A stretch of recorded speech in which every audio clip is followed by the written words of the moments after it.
நண்பர்கள், தமிழ் சொந்தங்கள், உறவுகளுக்கெல்லாம் வணக்கம். நீங்கள் எப்படி இருக்கிறீங்க?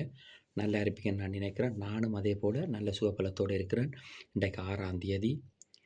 ஃப்ரான்ஸில் அவ்வளவு ஒரு வெள்ளக்காடு அப்படியே சினோ கொட்டி எல்லா இடம் மூடப்பட்டிருக்கிறது.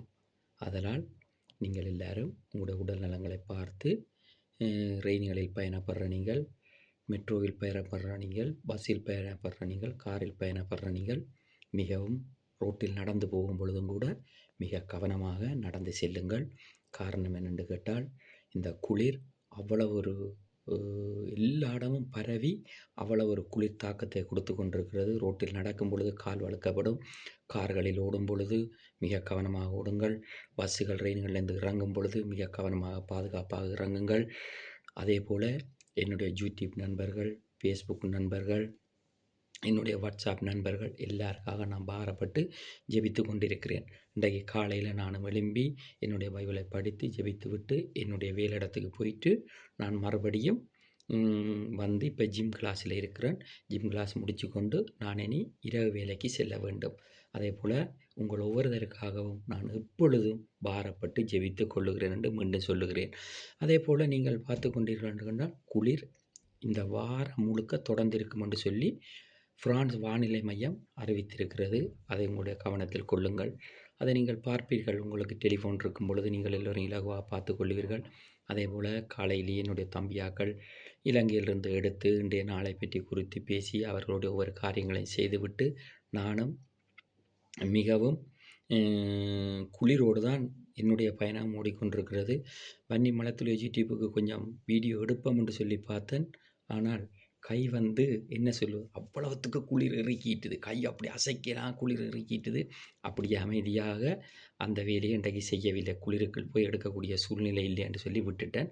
அதே போல் நீங்களும் உங்களுடைய குடும்பமும் பிள்ளைகளும் உங்களுடைய வேலையிடங்களும் உங்களுடைய தொழிற்சாபனங்களும் தேவன் நிறைவாக ஆசீர்வதிப்பார். அதே போல் நீங்கள் ஆராதனை பார்க்க வேண்டும் என்று சொன்னால் என்னுடைய ஃபேஸ்புக்கை பாருங்கள். சகோதரர் அருள் பிரதருடைய சபை உங்களுக்கு கஸ்மனில் ஞாயிற்றுக்கிழமை தோறும் 6 மணிக்கு ஆராதனை நடக்கிறது.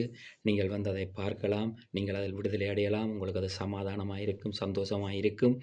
தேவனை தேடுங்கள், அப்பொழுது உங்களுக்கு சகலதும் கொடுக்கப்படும். தேவன் என்ன சொல்லுகிறார்? தட்டுங்கள், திறக்கப்படும், கேளுங்கள், கண்டடைவீர்கள் என்று சொல்லுகிறார். நீங்கள் போய் உலகத்தில் இவ்வளவத்தை தான் நீங்கள் தேடினாலும் கூட, ஆனால் தேவன் உங்களுக்கு பரத்திலிருந்து கொடுக்காவிடால் எதையுமே பெற்றுக்கொள்ள முடியாது. இது என்னுடைய அனுபவம். நான் எவ்வளவு தூரம் ஓடி எவ்வளவு காரியங்களை செய்திருக்கிறேன், எவ்வளவு விஷயங்களை நான் ஓடி உழைத்து பார்த்திருக்கிறேன். எல்லாம் தேவன் பரத்தில் இருந்து எனக்கு இரக்கங்கிருபை பாராட்டினபடியால் தான் நான் இப்பொழுதும் ஆசீர்வதிக்கப்பட்டு இருக்கிறேன். அதனால் நான் சொல்லுகிறேன், நீங்கள் ஒவ்வொருத்தரும் உலகத்தில் வாழ்கிறோம். உலகத்தில் தான் நாங்கள் ஒவ்வொரு தேவையிலும் உலகத்தில் தான் இருக்கிறது, தவறல்ல. ஆனால் மனம் திரும்பி தேவனையும் தேடிக்கொள்ளுங்கள். இன்னும் நிறைவான ஆசீர்வாதத்தை தேவன் தருவார். அதே போல் வன்னி மலத்துளி யூடியூப் மிகவும் நல்ல முறையில் போய்கொண்டிருக்கிறது. அதுக்கு ஒவ்வொருத்தரும் சப்ஸ்கிரைப் பண்ணுறீர்கள், பெல் பட்டன் அமுத்துறீர்கள். உங்கள் ஒவ்வொருத்தருக்கும் நன்றி மாத்திரமல்ல, தேவன் சப்ஸ்கிரைப் பண்ணி பெல் பட்டன் அமுத்துற ஒவ்வொருத்தரும் உங்களுடைய குடும்பங்கள் வீடு வாசலிலே வந்து தேவன் உங்களை ஆசீர்வதிப்பார். வன்னி மலத்துளி யூடியூப்புக்கு வர ஒவ்வொருத்தரையும்.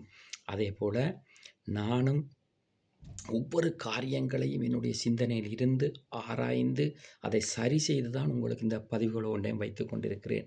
இன்றைய செய்தியை பார்த்தால் ஒவ்வொரு விடயங்களும் உலகத்தில் பயங்கரமாக இருக்கிறது. ஆனால் தேவன் என்ன சொல்லுகிறார்?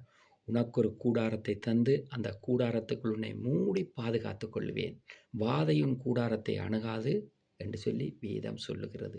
ஒருபோதும் தேவனை தேடுகிறவர்களுக்கு எந்த ஒரு வாதையும் வராதபடி தேவன் வேலியடைத்துக் கொள்வார். அதே போல் உங்களுக்கு தெரியும், உலக நாட்டு செய்திகளை எல்லாம் நீங்கள் பார்த்து கொண்டிருக்கிறீர்கள். நாங்கள் புதிதாக ஒன்றும் சொல்ல தேவையில்லை. நீங்கள் ஒவ்வொரு செய்திகளை பார்க்கிறீர்கள். அதன்படி உங்களுடைய ஒவ்வொரு காரியங்களையும் பார்த்து நடந்து கொள்ளுங்கள். அதே போல் நானும் சுகபலத்தோடு இருக்க தேவன் கிருபை செய்திருக்கிறார், இரக்கம் பாராட்டியிருக்கிறார். இன்னும் ஒரு 3 சந்திப்போம். நன்றி, வணக்கம். உங்களை விடைபெற்றுக் கொள்கிறேன். உங்கள் நண்பு.